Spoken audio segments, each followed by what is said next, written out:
Normandy, August 1944. The roads were never meant for war.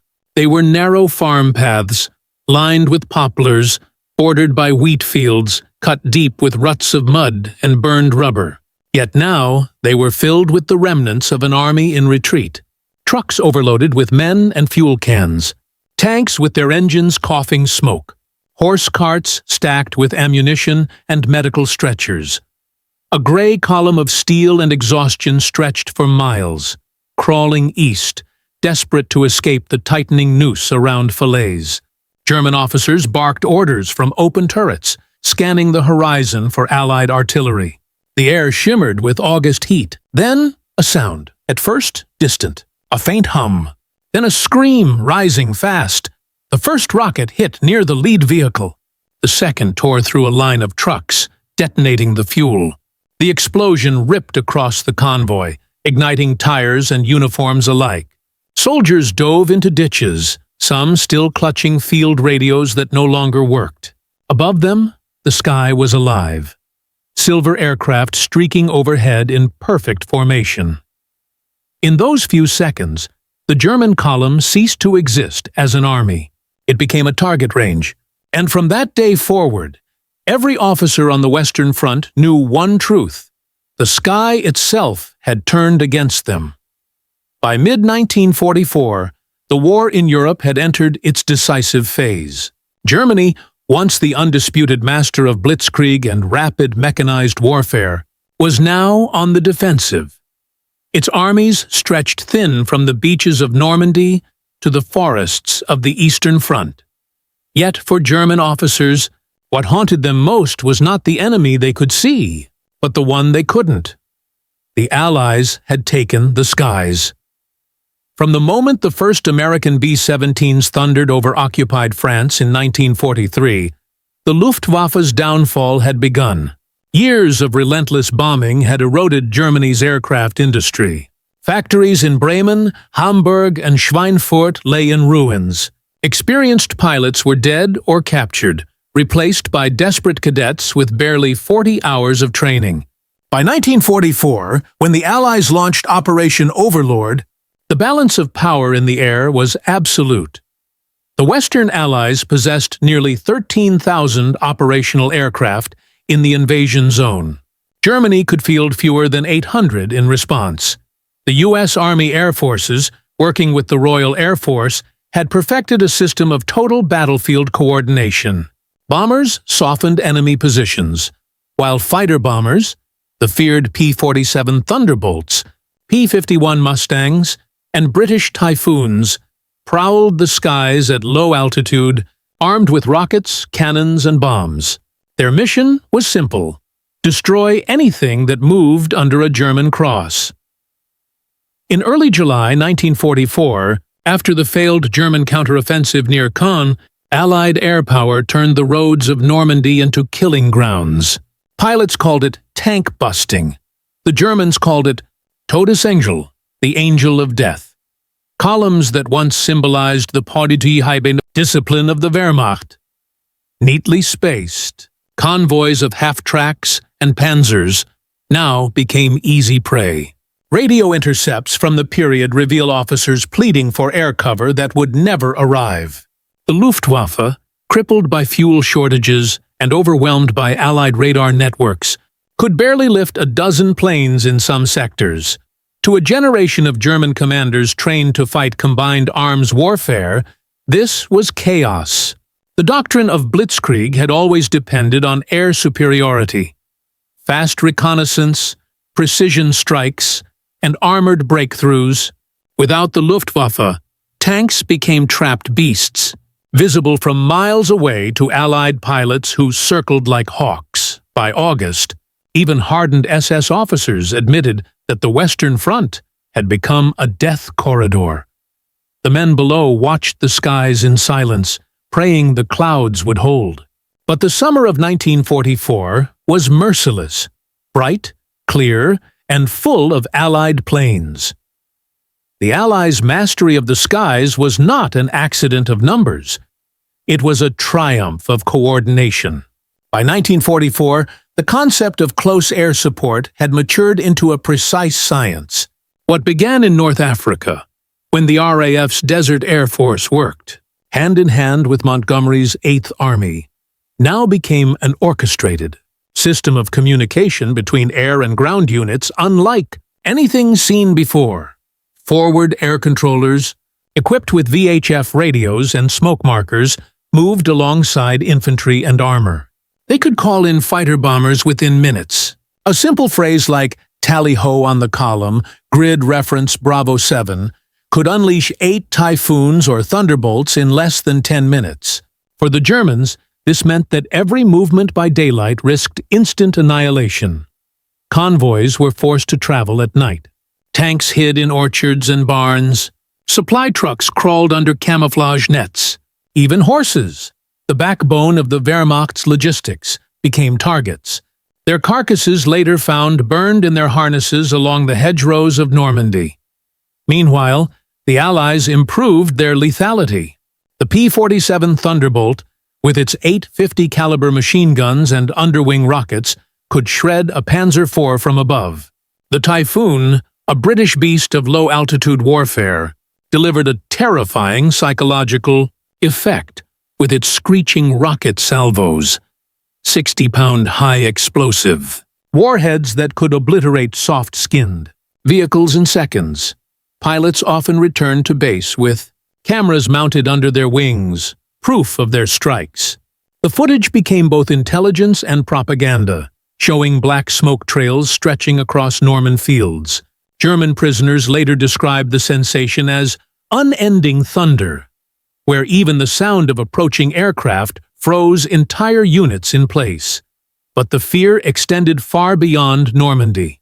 By the time of the Falaise Pocket in mid-August, entire German divisions were paralyzed by the threat of air attack. Reports from the 7th Army show commanders delaying retreat orders because they knew movement in daylight meant suicide. One officer wrote in his diary, "We no longer fight the enemy. We fight the sky." This shift marked the psychological collapse of the German field command structure. Radio silence, poor coordination, and constant movement under pressure eroded the Wehrmacht's legendary discipline. And the Allies knew it. Every destroyed convoy wasn't just a tactical victory, it was a message. The Luftwaffe's shadow had vanished.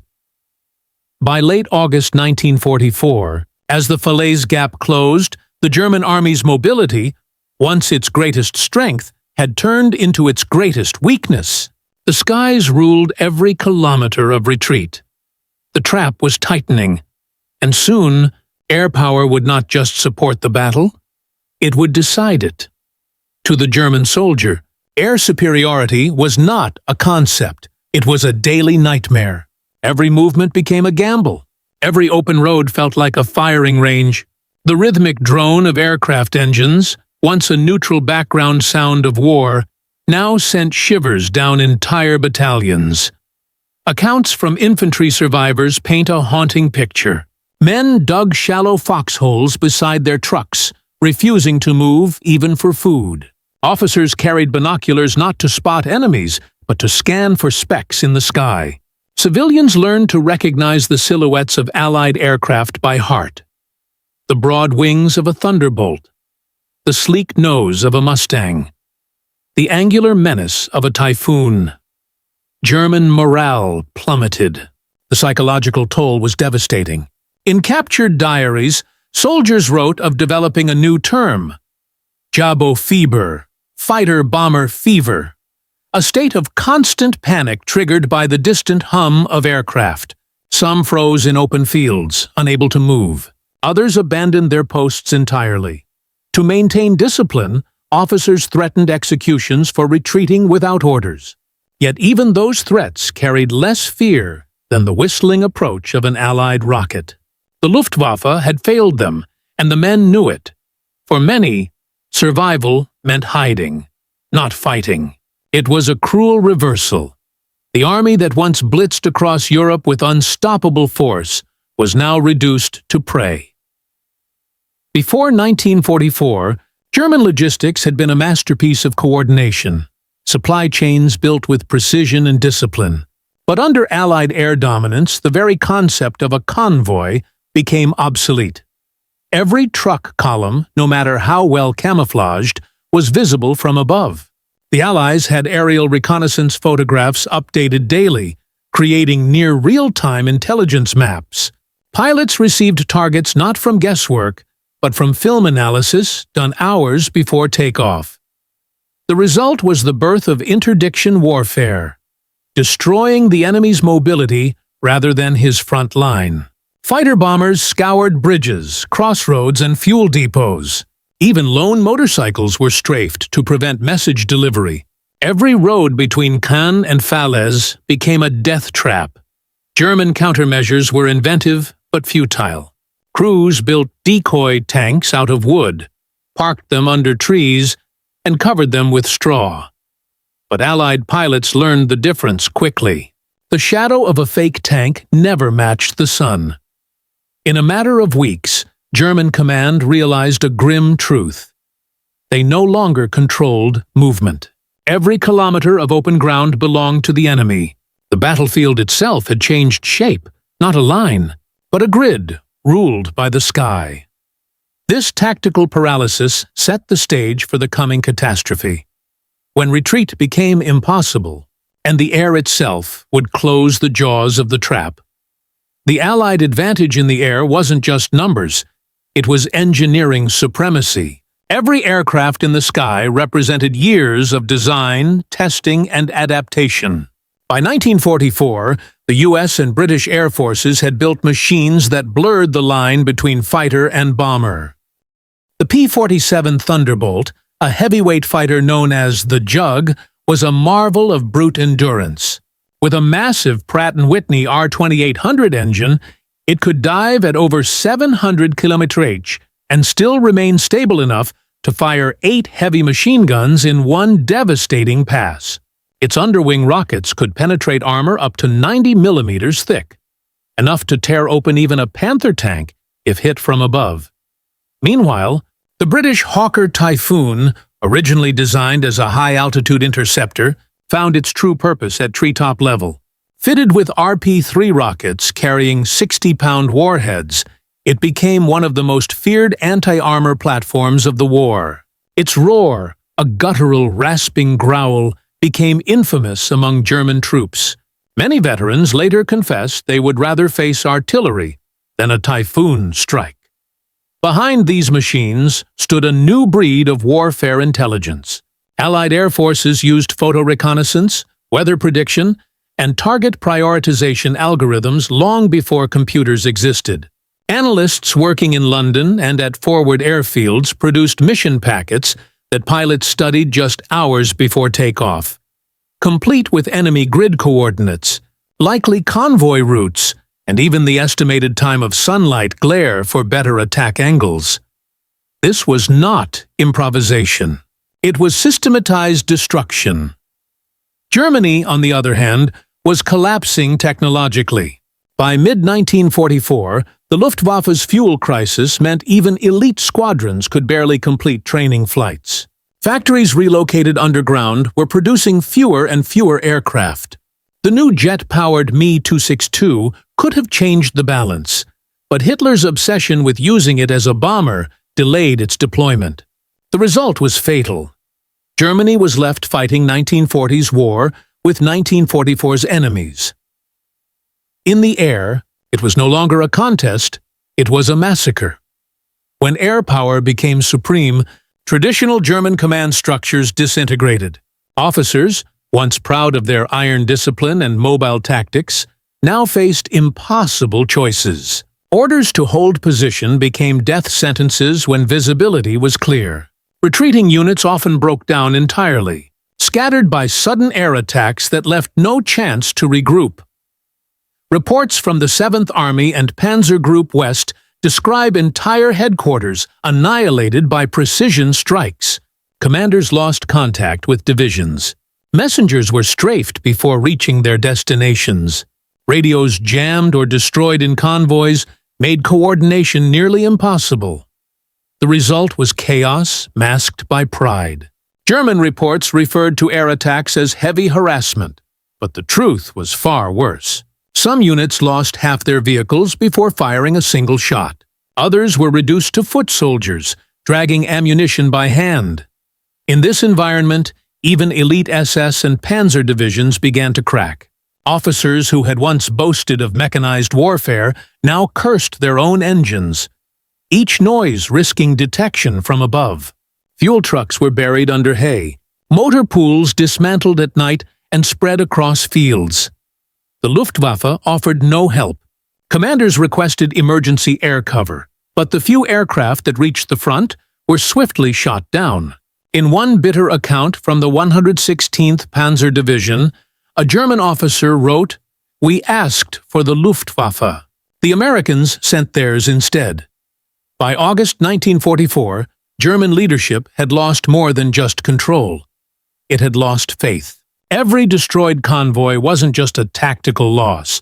It was a reminder that the German war machine, built on speed and precision, had been outpaced, outgunned, and outthought. And now, the end of that machine was near. In the valley that would come to define Allied air superiority, Falaise. The fields around Falaise were quiet at dawn, but it was the kind of quiet that comes before history collapses.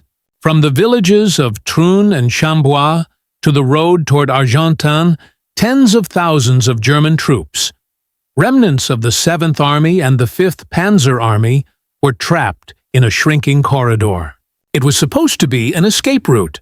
It became a killing ground. The Allies had encircled the German front from 3 sides. To the north, Canadian and Polish armored divisions pressed down from Falaise. To the south, the Americans advanced from Argentan. In between, the German army, nearly 100,000 men, was trapped in open terrain, with no air cover and no retreat. At Ord 9 now, the air began to vibrate. The first wave came from the Royal Air Force, Typhoons from the 2nd Tactical Air Force, roaring in low, their rockets armed and rails gleaming. Behind them followed P-47 Thunderbolts of the U.S. 9th Air Force, flying in tight formation. The trapped Germans could only watch as the sky filled with the metallic shimmer of wings. There was nowhere to hide. Every vehicle that moved became a target. Trucks loaded with ammunition erupted like firecrackers. Half-tracks burst into flames. Horses screamed and bolted through the smoke. The smell of burning rubber and flesh merged into one thick, suffocating haze. Allied air controllers on the ground marked targets with colored smoke. Within minutes, more aircraft arrived, bombing, strafing, circling back. The precision was surgical. Some German tanks were hit through the engine deck, their armor peeled open like tin. Others were destroyed by near misses, flipped into ditches by shockwaves. German radio operators tried desperately to call for the Luftwaffe, but most lines were dead. Those few who got through received no help. The Luftwaffe had fewer than 200 operational aircraft across the entire Western Front that week, and fuel shortages kept most grounded. By midday, the battlefield had become a furnace. Observers from the Allied side described columns of black smoke rising 20 miles into the air. Pilots returning from sorties spoke of gridlocked roads, so packed with vehicles that you could walk a mile without touching the ground. Inside the pocket, German officers realized the truth. They were no longer an army. They were targets. An order was issued. Every man for himself. As daylight faded, Allied reconnaissance planes photographed what would later be called the Corridor of Death.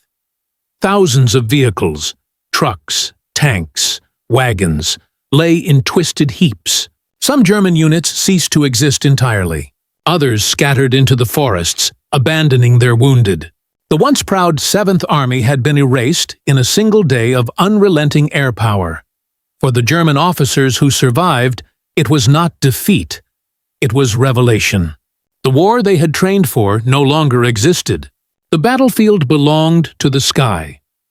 The battlefield was no longer a place. It was a nightmare stretched across 20 kilometers of smoke, wreckage, and death. The once green valleys of the Dives River had turned black. Crows and flies filled the air, drawn by the smell of oil and blood. The Germans called it der Kessel, the cauldron. For 3 days, the Allies unleashed one of the most concentrated air-ground offensives in military history. Nearly 2,000 Allied sorties struck the pocket. Typhoons fired over 6,000 rockets. Thunderbolts dropped tons of fragmentation bombs designed to shred infantry and vehicles alike. Every bridge, crossroad, and convoy route was systematically destroyed. The Luftwaffe made one final, desperate appearance, fewer than 30 fighters, mostly FW-190s, diving in to challenge hundreds of Allied planes. Most never returned. Those that did reported only chaos below, the remains of an army disintegrating under clouds of fire. On the ground, the German situation was beyond command. Radio contact was gone. Columns moved blindly at night, headlights off, engines muffled, trying to slip through the gaps. But every dawn brought the same terror.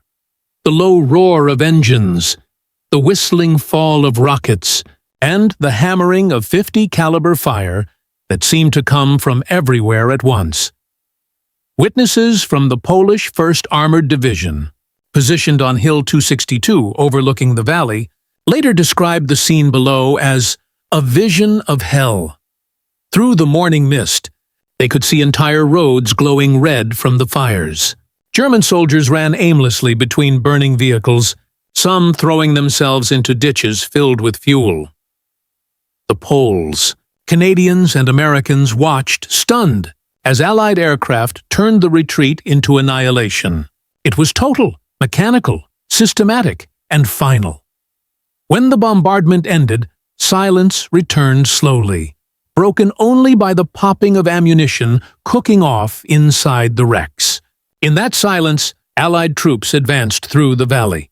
They found nearly 10,000 dead, 50,000 captured, and over 350 tanks and 2,500 vehicles destroyed. Horses, tanks, trucks, and men lay fused together in blackened heaps. The smell lingered for weeks. One German general, captured days later, said only, "It was not war. It was extermination from the air."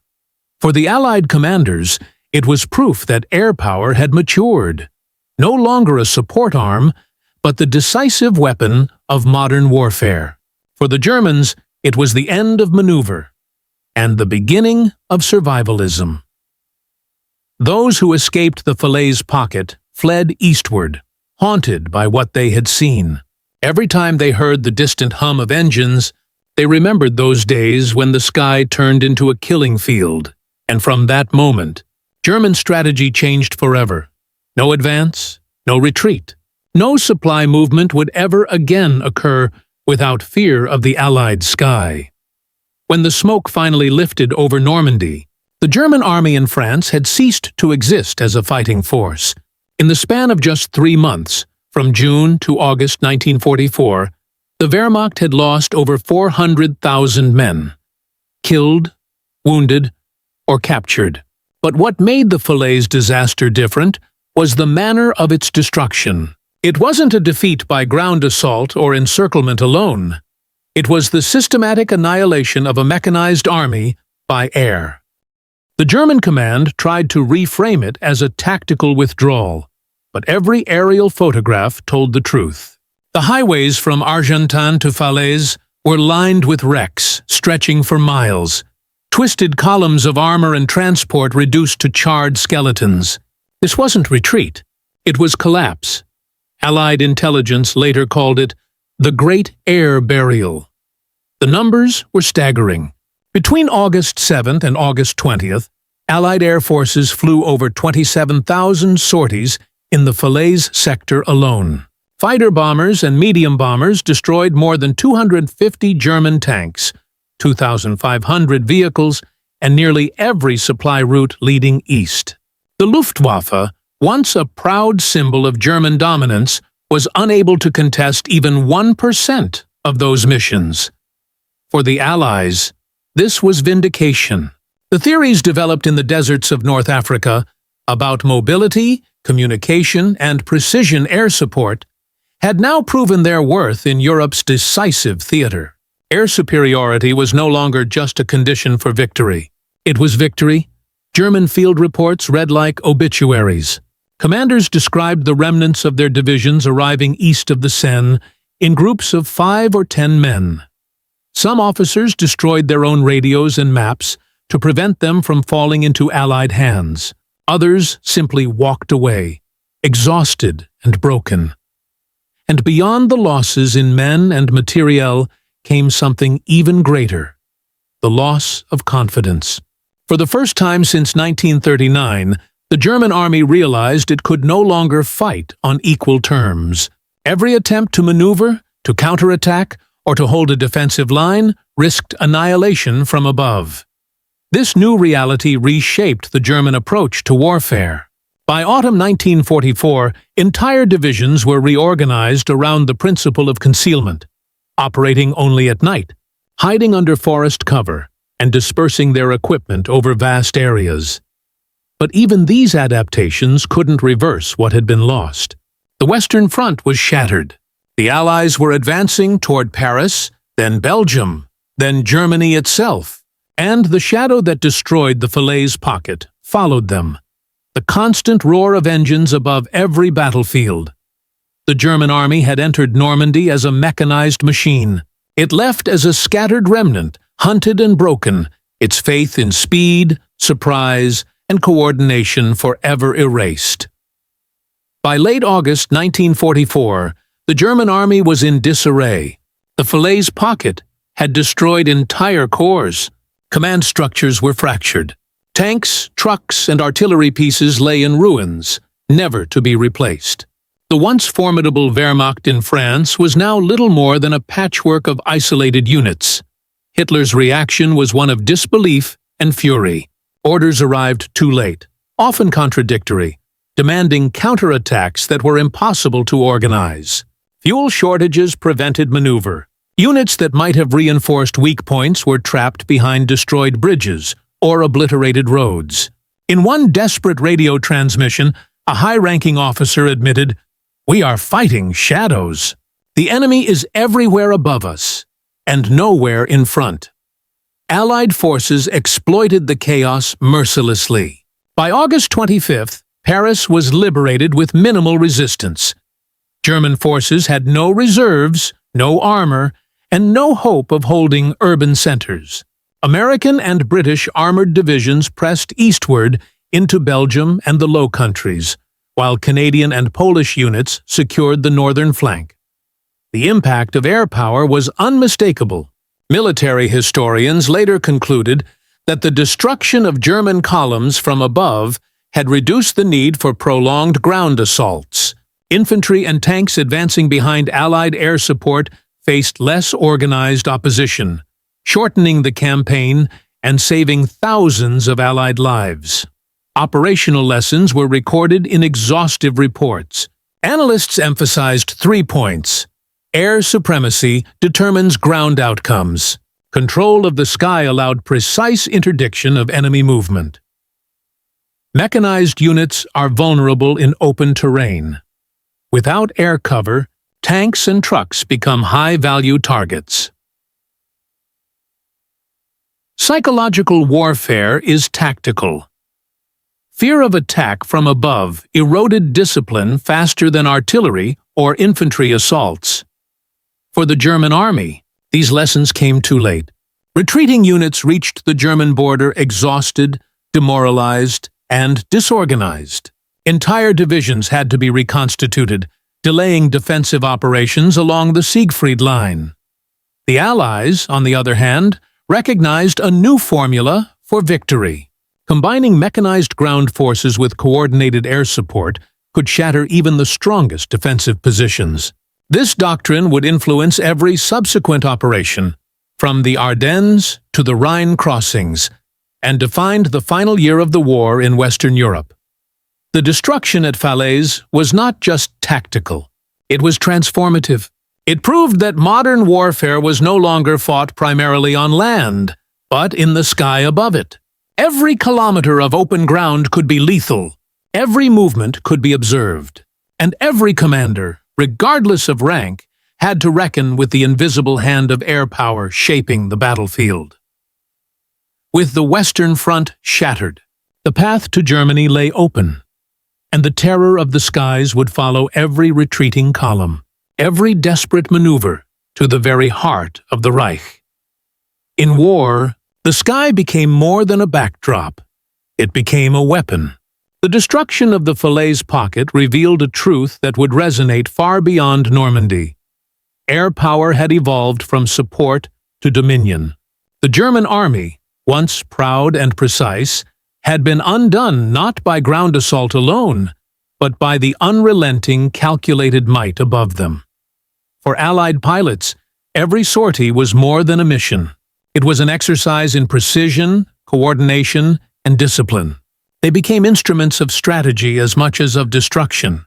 For the German officers, every roar overhead was a reminder of helplessness, of how human ingenuity could turn fear into a weapon. The technological leap was staggering. Fighter bombers, rockets, and real-time reconnaissance created a battlefield that no amount of courage or planning could fully counter. But beyond steel and engines lay the human element. Terror, confusion, and the erosion of morale became as decisive as any shell or bomb. Falaise also redefined command.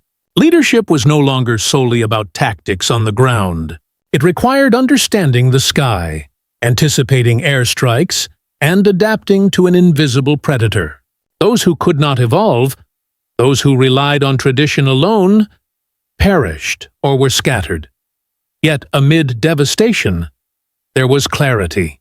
The Allies demonstrated that coordination between technology, strategy, and human skill could reshape outcomes. The destruction of entire columns in the open was horrific, but it also shortened the war, saving countless lives that might have been lost in prolonged battles. Today, the wrecks of tanks and vehicles, preserved in photographs and museums, are silent witnesses. They remind us that progress in warfare is inseparable from its cost, that every technological leap carries moral weight, and that the human mind, whether commanding or obeying, remains at the center of history. The skies over Falaise no longer thunder, but their lesson endures. Steel can destroy armies, but fear from above can dismantle an entire doctrine. And in that lesson lies the essence of modern warfare. A reminder that dominance is measured not just by firepower, but by the ability to shape perception, movement, and the very will to fight.